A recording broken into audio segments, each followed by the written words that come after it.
Bismillahirrahmanirrahim. Assalamualaikum warahmatullahi wabarakatuh. Syukur Alhamdulillah kita bisa berjumpa lagi di channel ini. Salawat dan salam selalu dan tetap tercurahkan kepada junjungan kita Nabi besar Muhammad Sallallahu Alaihi Wasallam. Allahumma sholli ala Sayyidina Muhammad wa ala ali Sayyidina Muhammad. Harapan dan doa saya semoga saudaraku semuanya selalu diberikan kesehatan, dilapangkan rezekinya, diampuni dosa-dosanya, dan dipanjangkan umurnya. Amin ya robbal alamin. Sahabat beriman yang dirahmati Allah, sholat adalah salah satu dari rukun Islam yang wajib kita lakukan 5 kali sehari. Sholat juga merupakan tiang agama dan menjadi amal pertama kali dihisab pada hari kiamat kelak. Rasulullah Shallallahu Alaihi Wasallam bersabda, sesungguhnya pertama kali yang akan dilihat atau dihisab dari amal seorang hamba pada hari kiamat adalah ibadah atau sholatnya. Bila ibadah sholatnya sempurna, maka diterimalah sholat dan seluruh amalnya. Apabila ditemukan sholatnya kurang atau tidak baik, maka ditolaklah sholatnya dan seluruh amalnya. Hadis riwayat Tabrani. Allah Subhanahu wa Ta'ala berfirman, sesungguhnya sholat itu mencegah dari perbuatan keji dan mungkar. Surat Al-Ankabut ayat 45. Oleh karena itu, ketahuilah bahwa mengingat Allah atau sholat lebih besar keutamaannya daripada ibadah yang lain. Allah mengetahui apa yang kita kerjakan. Mungkin ada yang bertanya, mengapa ada orang yang rajin sholat, namun sholatnya tidak mencegahnya dari perbuatan keji dan mungkar? Mulutnya masih saja menceritakan aib orang lain, senang dengan menghibah menggunjing tetangga, bahkan tidak segan untuk menghina dan merendahkan saudaranya. Orang tersebut berarti tidak merasakan manfaat sholat dalam kehidupannya. Dia tidak merasakan kenikmatan dari sholat yang dilakukannya. Maka besar kemungkinan sholatnya belum diterima oleh Allah Subhanahu wa Ta'ala.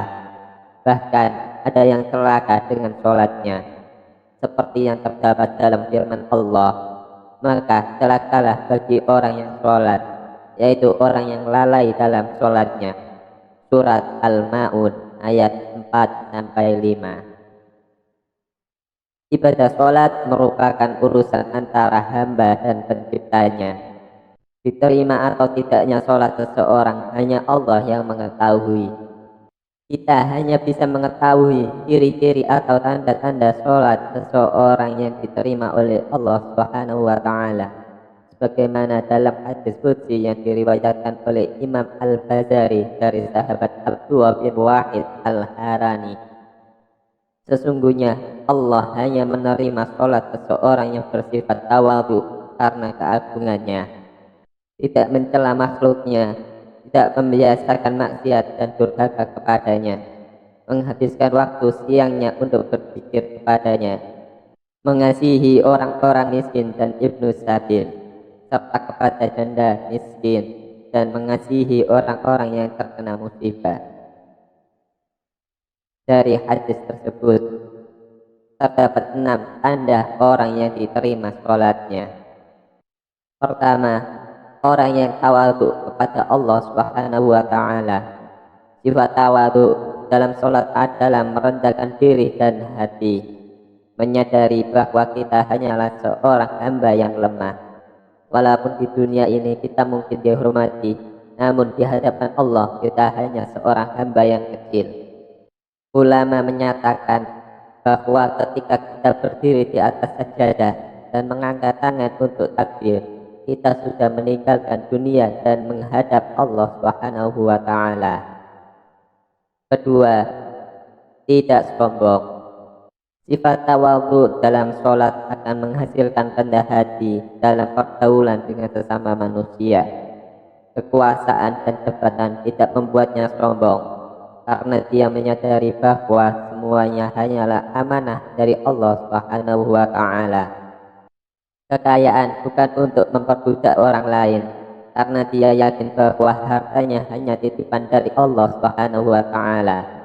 Pengetahuan tidak membuatnya tinggi hati, karena dia tahu pengetahuannya tidak seberapa dibanding dengan ilmu Allah yang maha luas.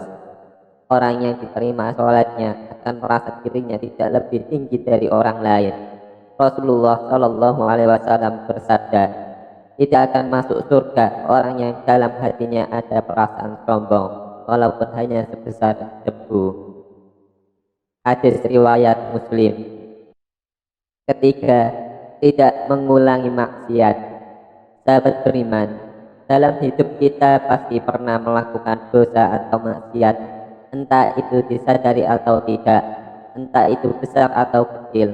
Perlu diingat bahwa kita semua mungkin pernah berbohong, menggunjing, atau menyakiti tetangga, atau memanfaatkan jabatan untuk keuntungan pribadi. Namun bagi orang yang tidak bisa menjauhi kejahatan atau kemungkaran, sholatnya hanya akan membuat dia semakin jauh dari Allah Subhanahu wa Ta'ala. Orang yang diterima sholatnya tidak akan mengulangi dosa-dosanya dan selalu bertaubat kepada Allah Subhanahu wa Ta'ala. Yang keempat, mengendalikan hawa nafsu. Ketika kita selalu memprioritaskan keinginan pribadi daripada kebutuhan yang sebenarnya, itu menunjukkan bahwa hawa nafsu kita sulit untuk dikendalikan. Orang yang sholatnya diterima akan selalu mengutamakan kebutuhan dirinya dan kemaslahatan orang banyak, bukan sekedar menuruti keinginan pribadi. Yang kelima, gemar berzikir. Orang yang diterima sholatnya akan cenderung rindu untuk menghadap lagi kepada Allah. Dia selalu menunggu waktu sholat selanjutnya dan hati yang gembira karena kerinduannya, sehingga dia akan cenderung berzikir mengingat Sang Pencipta. Allah Subhanahu wa Ta'ala berfirman, yaitu orang-orang yang beriman dan hati mereka menjadi tentram dengan mengingat Allah. Hanya mengingat Allah hati menjadi tentram.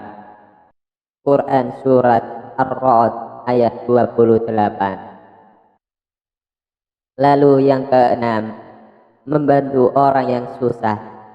Sikap dalam sholat yang selalu melihat ke bawah akan tercermin dalam kehidupan orang yang sholatnya diterima, bukan hanya saat di atas atau dalam keadaan mudah, namun juga saat di bawah atau dalam keadaan sulit.